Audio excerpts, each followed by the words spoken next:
Hi guys, my name is Lauren and welcome back to my channel. Today I have for you guys a announcement for those of you who missed the last announcement because it was in a pretty lengthy video about round 2.5, as I'm calling it, of Blackathon Juneteenth edition. As well as giving you guys the TBR and announcing the host and a new host that is joining us this round.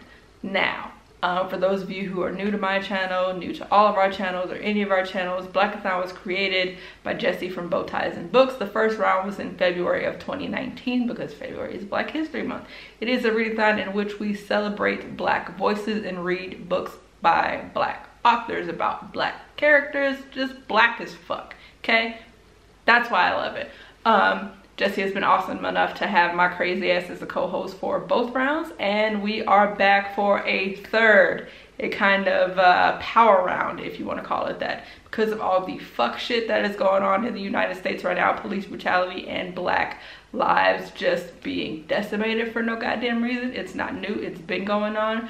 But not only is that, but in honor of Tony McDade. Tony is a transgender man that was killed in Florida by the police. They are not even releasing the name of the officer who shot him. They were not even respectful enough to honor Tony's pronouns correctly in the articles that came out when they mentioned the shooting. The police were looking for a stabbing suspect, and apparently they just rolled up in the area, got out of the car, didn't announce themselves, didn't issue any orders, say stop, freeze, wait, none of that. They just fucking opened fire. To bring awareness to that in honor of Tony's life, that initiated this round of Blackathon, which is taking place during Juneteenth. If you don't know what Juneteenth is, I encourage you to look it up. The reason I'm not going to tell you is because I want to normalize everybody looking up shit themselves instead of counting on Black creators to educate you. If you don't know what it is, baby, Google is free. If you don't know, now you know. Or you will know once you Google that shit. So, the co-hosts. First and foremost, obviously, there is Jesse from Bow Ties and Books. They are the genius behind this entire readathon, this fucking movement that has been getting some pretty fucking amazing boosts and feedback from publishers, like on a national scale, just pretty fucking dope. Next up, there is, of course, myself. Jesse's been awesome enough to have my crazy ass come back and do this for 3 rounds now. There is Francina from Francina Simone, who, if you're not following her channel, Francina is also dope as fuck. And she has a book fucking coming out this year. The cover is dope. I'm gonna leave a fucking synopsis down there because it sounds dope as fuck. Just check it the fuck out. I am totally plugging that shit right now. Yep, I did that. And then joining us for the first time, we have Mayana from Mayana Reads, and homegirl just hit 20K fucking subscribers on YouTube. Get it, bitch. I'm so excited to see that. That is dope because there are very few Black creators who are growing like that on YouTube, and you love to see it. I fucking love to see it. I'm so fucking happy. Now, again, in honor of Tony McDade, and because it is also Pride Month, and because of everything that has been going on with the total disregard for Black lives that came to a head this year finally in the United States, this round of Blackathon is featuring, it is presenting Black queer reads. So it takes place starting Juneteenth again, and it lasts for 48 hours this time. There are no prompts, there are no rules, except that it's Black queer reads. So Black queer author or Black queer main characters, just Black queer reads.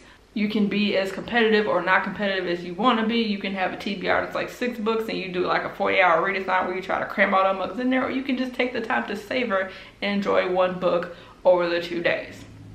It's fully up to you as long as the book meets the requirement of Black queer reads. Like, see how easy that is? See how awesome that is? And I probably should give you guys my TBR. Yeah, okay. Now, for this TBR, what I did, because again, I'm trying to normalize not depending on marginalized creators across the board to teach anybody else anything. The internet is full of fucking resources. Hello, it's the internet. It's literally the world's fucking knowledge at your goddamn fingertips. I'm trying very fucking hard to contribute to normalizing people looking up shit on their own instead of constantly weighing down creators of color or marginalized creators anywhere along the spectrum. Because as one of those creators, I'm telling you, the shit's tiresome. Just a smidge, okay? It's very tiresome. We realize that most people don't mean any harm, but take for instance Jessie, who always makes these awesome recommendations videos, put all these books into it, makes a fucking spreadsheet where shit's like broken up by genre and age range and whatever you could want to fit in there by a black author. They have made like freaking Google Docs for that shit. Even for this round, they made another video with a bunch of recommendations and descriptions of books that fit. And then to have it just like, that's a lot of work. So it's really annoying to have put that kind of work in something and have people go, hey, so what's a black queer read book I can read? Look, right there. I gave you a fucking list. Look at the list, okay? Just look at it. It gets frustrating after a while. Like, I know you guys don't mean any harm, but after a while, it does. I'm sorry, but it does. That's just true shit. So, contributing my part to that, and Jessie even asked me if I wanted book recs, and I was like, let me look first. I just kind of want to make sure that I just am not trying to put that work or responsibility or what have you on anybody else. I did get one book from the recommendations video after I already picked out two, because I was like, these are short, I'm gonna need something else, probably. Hopefully, we'll see how I go with this TBR. All right, now, first book I have on this TBR is The Sorcerer of the Wild Deeps by Kai Ashanti Wilson. This book, first of all, the cover though. Since leaving his homeland, the earthbound demigod Damane has been labeled a sorcerer. With his ancestors' artifacts in hand, the sorcerer follows the captain, a beautiful man with song for a voice and hair that drinks the sunlight. The two of them are the descendants of the gods who abandoned the earth for heaven, and they will need all the gifts those divine ancestors left to them to keep their caravan brothers alive. The one safe road between the northern oasis and the southern kingdom is stalked by a necromantic terror. Damane may have to master his wild powers and trade humanity for godhood if he is to keep his brothers and his beloved captain alive. It is a queer MM fantasy. I'm especially stoked to read it because it's not by a cishet white woman, so there's also that. Just saying. I'm just saying. And then on top of that plus, I have heard that the prose, like the author's word use, is fucking amazing. All right, moving on to the second book. I have Hood Witch by Felita Hicks. This is a book of poetry by an NB author who goes by she, her, and they pronouns. This book, oof. It is a debut book of poetry, and it is a reclamation of power for Black women and non-binary people whose bodies have become the very weapons used against them. Hood Witch tells the story of a young person who discovers that they are something that can and will survive a whole century of hunt. Through a series of poems based on childhood photographs, Hicks invokes the spirits of mothers and daughters, sex workers, and widows to conjure an alternative to their own early death and the deaths of those whom they have already lost. In this collection about resilience, Hicks speaks about giving her child up for adoption, mourning the death of her fiance, and embracing the non-binary femme body while exploring the intersections of Christianity, modern mysticism, and Afrofuturism. Yeah. So I found this one and ordered it from Amazon, which is why this video had taken me until like the last minute to film, because I wanted it in hand first. Also, I really like that cover. That cover, especially like the look on her face,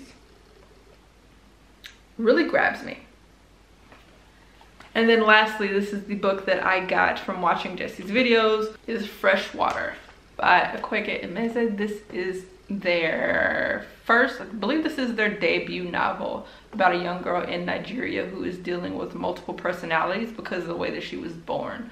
She was born when her parents essentially like prayed her into existence, but because she had that one foot on the other side, it fractured her in some ways. So she has multiple personalities. I've heard the book is a little traumatizing in some ways, or a lot of traumatizing in some ways. And when the character goes through one of these traumatizing events, the personalities that are within her become stronger because they come out to protect her. Not only though are they more protective, they are more hedonistic, according to the summary. So it'll be interesting to see what happens with that. I am also terrified because I usually stay away from books I know they're gonna traumatize the fuck out of me. If a book is gonna traumatize me, it's probably because it snuck up on me. I didn't know when I read it it was gonna do that.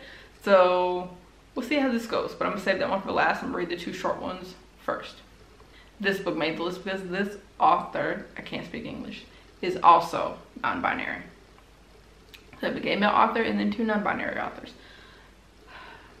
I'm excited about this TBR. I don't feel like it's outlandish for 2 days, especially because look at this poetry book.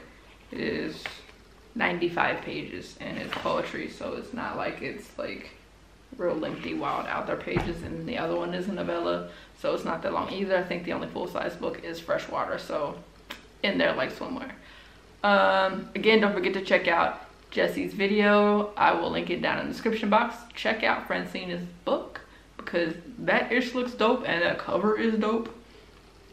And then check out everybody's channel, please and thank you, because we are boosting black voices in this bitch. So speaking of boosting black voices, give this video a thumbs up, please. Like and subscribe, share, all that fun stuff. I am jumping back the fuck into booktube, so I need to get going with trying to grow my channel again. I promise regular content, y'all. I promise. I don't know what happened. Well, I know what happened, but I'm back. Don't ask me what that was. I don't know.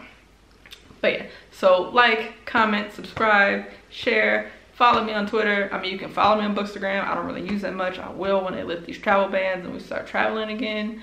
But yeah, I believe that's it for this video, guys. I will see you all on Juneteenth, if not before. Bye.